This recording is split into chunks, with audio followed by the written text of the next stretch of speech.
Factory. L'émergence au Festival de Liège. La découverte. Home de Magricoulon *********. Bruit d'eau, et je suis une histoire. La touche italienne. Factory, c'est un peu comme un volet d'exposition théâtrale. Une année sur deux on côtoie des œuvres, parfois majeures, venues du monde entier. Factory, la fabrique montre, chaque année des œuvres de la FWB en projet, en progrès ou achevées. L'expo devient alors un marché fréquenté par les programmateurs, des acheteurs potentiels qui leur donneront vie aux quatre coins de la Belgique, ou en Avignon au Théâtre des Dons. Certains vous tapent dans l'œil au premier coup d'œil, d'autres sont comme des promesses de fruits, à suivre, work in progress, d'autres proposent une idée, comme une charpente déjà solide. En groupant en un jour, pour les programmateurs et la presse culturelle, 8 de ces 12 tableaux /spectacles, de 20 minutes à 1h30, vus de 11h du matin à 22h. Le maître d'œuvre Jean-Louis Collinet, ancien directeur du Théâtre National, nous a fait vivre une solide expérience, passionnante. Comme ce home, séduisant et raffiné, produit par de jeunes étudiants à peine sortis de l'INSA. Ils ont développé leur projet de fin d'études, qui va au-delà de la simple promesse. La metteuse en scène, Magricoulon et ses 3 acteurs Carole Adolphe, Anaïs Awa et Tom Gell ont longuement observé des vieux dans un home d'Ixelles pour reproduire leurs gestes avec une précision maniaque, saisissante, du corps, des jambes, des mains. Alors théâtre documentaire ? Non, ce matériau humain leur sert à faire un théâtre quasi métaphysique et drôlissime sur le vide intérieur qui guette, la fuite terrible du temps, la rareté de la parole. Ces jeunes se présentent comme des vieux ravagés, aux gestes lents, au corps recroquevillé, accrochés à leur support roulant, leur siège, ou à une table, comme autant de bouées de sauvetage. Leurs rares paroles au milieu d'une immense solitude font entendre des rapports de force rageurs, des éclats d'âme furtifs. Une tendresse lucide imprègne la mise en scène de ces 3 vieux, barbouillés de confiture, parfois rassemblés autour d'un piano dissonant, pour exister en attendant que le ciel leur tombe sur la tête. NB, le petit détail qui résume l'impression générale, les 20 premières minutes sont muettes, centrées sur le geste et l'occupation de l'espace. Pas une toux de spectateurs ennuyés alors qu'en face de nous une horloge nous permet de mesurer ce temps extérieur, long. Mais les acteurs nous font une infusion souvent comique de leur temps intérieur, que nos sourires accompagnent. Bruit d'eau, un solo intense d'Hugo Pereira de Castro sur un texte de Marco Martinelli, Rumor di Acqua. L'acteur est comme immergé en Méditerranée, observant le flot de réfugiés se noyant en mer dans un tourbillon macabre. Le texte, morcelé, haletant, parfois halluciné nous inonde d'une cascade d'images, purement verbales, de violence, de parcours calamiteux qui échouent sous nos yeux, avec des poissons de proie aux aguets. Ces passagers de la mort annoncée ont des noms, qui nous invitent à partager leur triste destin. Youssouf, Sakina, Jasmine, Jean-Baptiste. Hugo Pereira, sous le regard de Martine de Michel, parvient à scander ce texte à hauteur de la catastrophe, sans emphase, avec l'intime conviction d'une voix nue, bien articulée, bien projetée. Et qui s'appuie sur un corps expressif, dynamique, au geste précis. Une très belle performance humaine, sur un texte d'un auteur italien encore trop peu connu chez nous. Dans Je suis une histoire, Anthony Follador, auteur/interprète, est accompagné à l'accordéon par Simon Fransquet. Il se place au centre non pas d'une histoire, mais d'un carrousel d'histoires en forme de souvenirs. Il y fait revivre de savoureux personnages d'un village italien avec un point commun, une double évasion par l'alcool et le rêve, parfois un peu mythomane de quitter ce village. Même le curé n'échappe pas à la communion par l'alcool. Mais il y a aussi un enfant souffre-douleur plein de colère, et un jeune Africain renvoyé sans ménagement au pays. Entre ombre et lumière, avec une scéno minimaliste, où un simple lampadaire sur roulette convoque les atmosphères, il nous propose un récit classique, dynamique, chaleureux. Parmi les work in progress, avez-vous intégré le principe de réussite d'Isabelle Darras aborde le chômage des femmes de manière à la fois réaliste et humoristique, dans une métaphorique salle des objets perdus, utilisant marionnettes, poupées et peluches pour lui donner une dimension onirique. Le comique féminin s'y donne libre cours, avec Catherine Mestoussi en employée zélée brute de décoffrage. Prometteur. Dans Continent Noir, Sarah Espour propose une performance pop électrique entre théâtre et concert. Des thèmes graves, comme l'inceste et la sexualité adolescente, sont traités de manière un peu légère, avec des ambiances à la Hamilton. La voix est belle, la vidéo charmeuse, la section rythmique excellente, mais le lien entre forme et contenu devrait être affiné, dans un contexte de société orageux. Enfin, 2 projets intéressants. Tu seras un homme, mon fils, où Emmanuel de Candido remonte la pente de sa filiation vers un père qui ne l'a pas reconnu.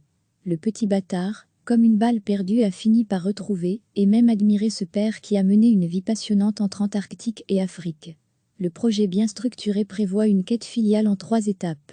Nicolas Muzetagawa poursuit sa quête d'une céno-active, plus forte que les comédiens, déjà illustrée dans La Chambarde. La maquette de le site est habitée de questions philosophiques et existentielles et convoque Rimbaud, Galilée, Breck et David Hockney.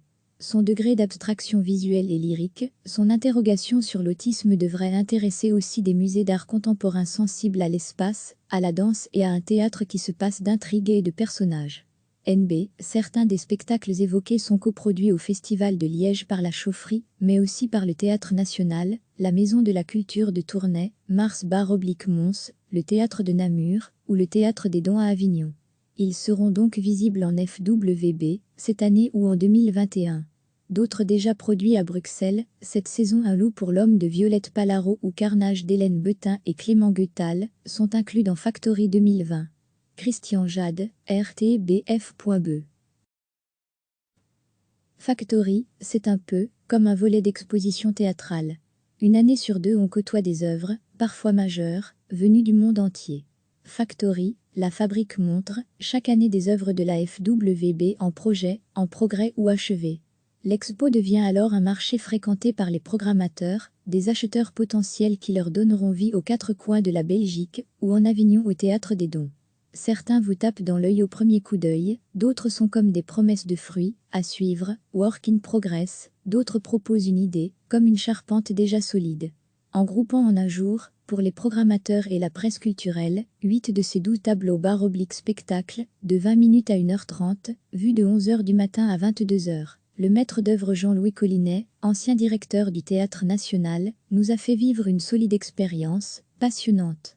Comme ce home, séduisant et raffiné, produit par de jeunes étudiants à peine sortis de l'INSA. Ils ont développé leur projet de fin d'études, qui va au-delà de la simple promesse. La metteuse en scène, Magri Coulon et ses 3 acteurs Carole Adolphe, Anaïs Awa et Tom Gell ont longuement observé des vieux dans un home d'Ixelles pour reproduire leurs gestes avec une précision maniaque, saisissante, du corps, des jambes, des mains. Alors théâtre documentaire ? Non, ce matériau humain leur sert à faire un théâtre quasi métaphysique et drôlissime sur le vide intérieur qui guette, la fuite terrible du temps, la rareté de la parole.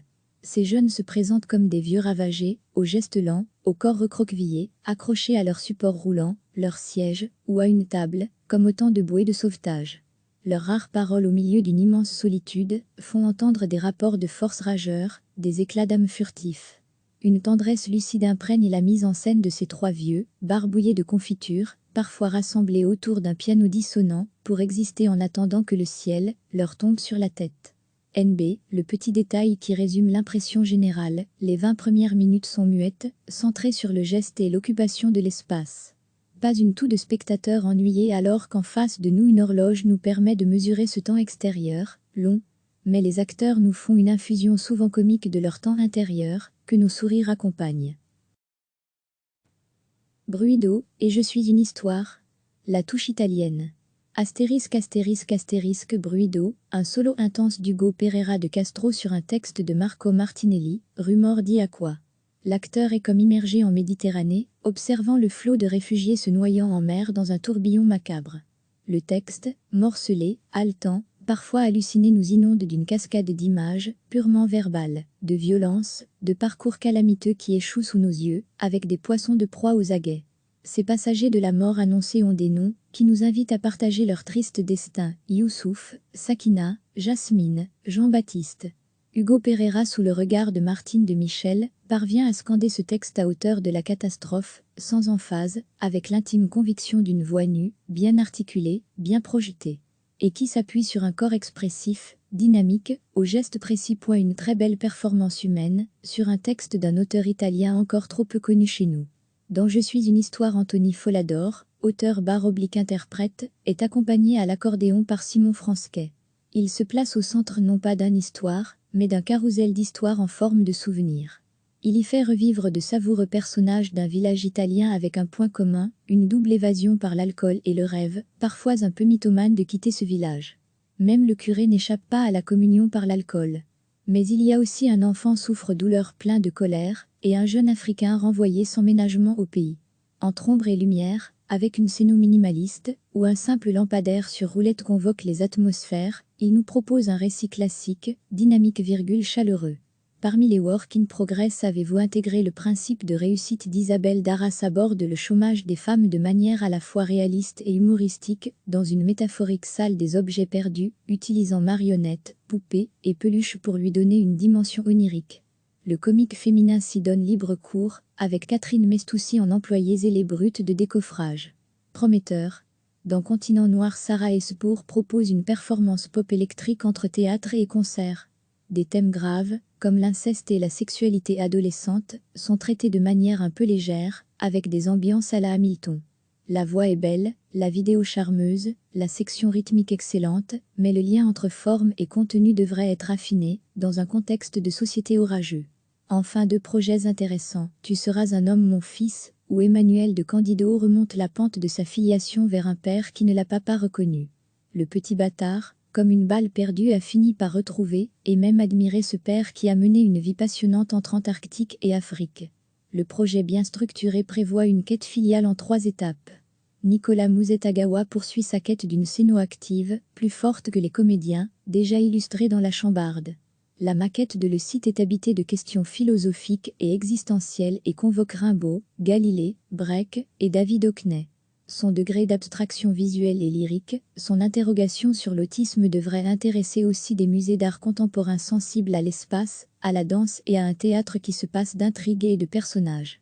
NB, certains des spectacles évoqués sont coproduits au Festival de Liège par la Chaufferie, mais aussi par le Théâtre National, la Maison de la Culture de Tournai, Mars-Mons, le Théâtre de Namur, ou le Théâtre des Dons à Avignon. Ils seront donc visibles en FWB, cette année ou en 2021. D'autres déjà produits à Bruxelles, cette saison Un loup pour l'homme de Violette Palaro ou Carnage d'Hélène Betin et Clément Guettal, sont inclus dans Factory 2020. Christian Jade, rtbf.be. Cliquez sur s'abonner pour recevoir les dernières nouvelles.